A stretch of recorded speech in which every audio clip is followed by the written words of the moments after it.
Magandang umaga, magandang hapon, magandang gabi, mga kapatid, mga kakwento. Nais ko po na ikukukwento sa inyo ang napaka-importanteng bagay na dapat nating matutuhan sa buhay.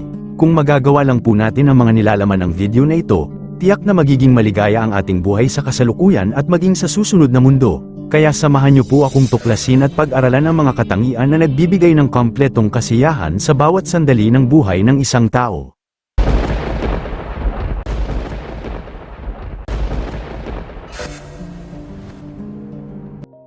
May mga bagay sa mundo na sadyang mahirap gawin kahit na ito ay simple lamang. Sapagkat, napakamaikli lamang ng buhay kung ito ay ikukumpara natin sa mga bagay na gusto nating magyayari sa ating sarili. Parang hindi pa sapat ang panahon na itinakda sa buhay ng isang tao para sa kanyang mga pangarap. Ito ang isa sa mga dahilan kung bakit ang tao ay hindi niya gaano nakakamit ang ligaya na kanyang minimithi sa kanyang buong buhay bago siya mawawala sa mundo. Kaya ang tanong, paano natin ipinagkasya ang maikling panahon na ibinigay ng Diyos para sa ating mga kagustuhan at kumplitong kaligayahan habang tayo ay nabubuhay pa? Unang-una, ang pagbalanse ng panahon sa buhay. Dapat nating tandaan na lahat ng tao ay may kanya-kanyang destinasyon sa buhay. Tinatanong nyo na ba sa sarili nyo kung magkasya pa ba ang iyong panahon para magagawa nyo lahat ng gusto nyo sa buhay? Nakapagdesisyon na ba tayo na wag nang sayangin pa ang mga oras natin sa mga bagay na walang kabuluhan? Isang halimbawa, kung tayo ay nasa taong gulang na 40, wala pa ba tayong plano na iwanan na ang mga nakasanayan nating mga bisyo? Ang ibig sabihin dito, walang nakakaalam kung hanggang kailan ang isang buhay. Kaya mas mainam na alamin natin kung paano gamitin ang panahon natin na walang masasayang. Kaya mas mainam na hanggang maaga pagkasyahin na natin ang naiwan nating mga taon sa mga bagay na ikaliligaya ng ating kapwa.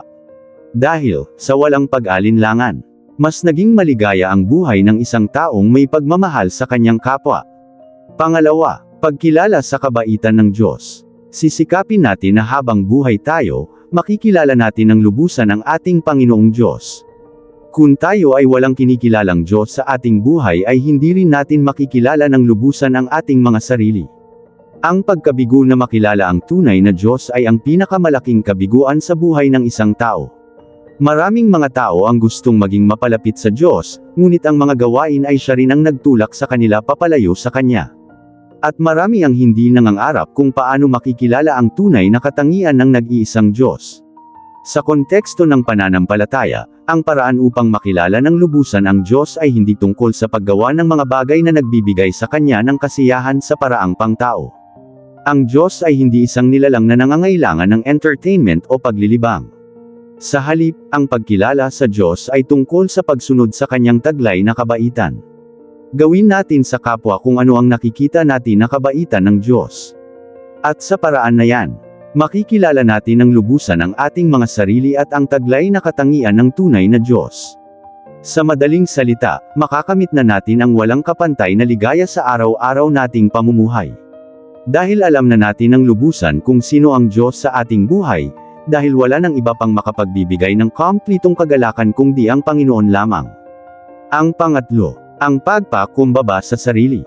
Ang pagpapakumbaba, bagamat maaaring mukhang simple, ay nagbubunga ng maraming kaligayahan sa iba't ibang aspeto ng buhay. Hindi ito isang agarang gantimpala, kundi isang proseso na nagdudulot ng panloob na kapayapaan. Narito ang ilan sa mga kaligayahan na makukuha sa pagpapakumbaba. Kung matututo kang tanggapin ang iyong sarili at ang iyong mga limitasyon.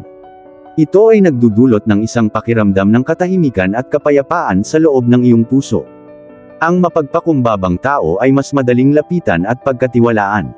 Hindi sila naghahangad ng pansin o papuri, ito ay nagpapalakas ng mga relasyon sa pamilya, kaibigan, at kasamahan sa trabaho. Ang mapagpakumbabang tao ay handang matuto mula sa kanilang mga pagkakamali at sa mga karanasan ng iba.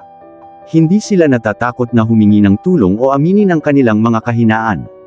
Dahil sa ugali na ito ay magbubukas ng daan sa personal na paglago at pag-unlad.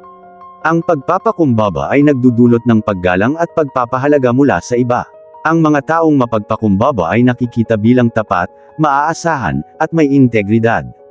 Sa kabuuan, ang pagpapakumbaba ay hindi lamang isang birtud, kundi isang paraan upang makamit ang tunay kapayapaan at kaligayahan sa buhay.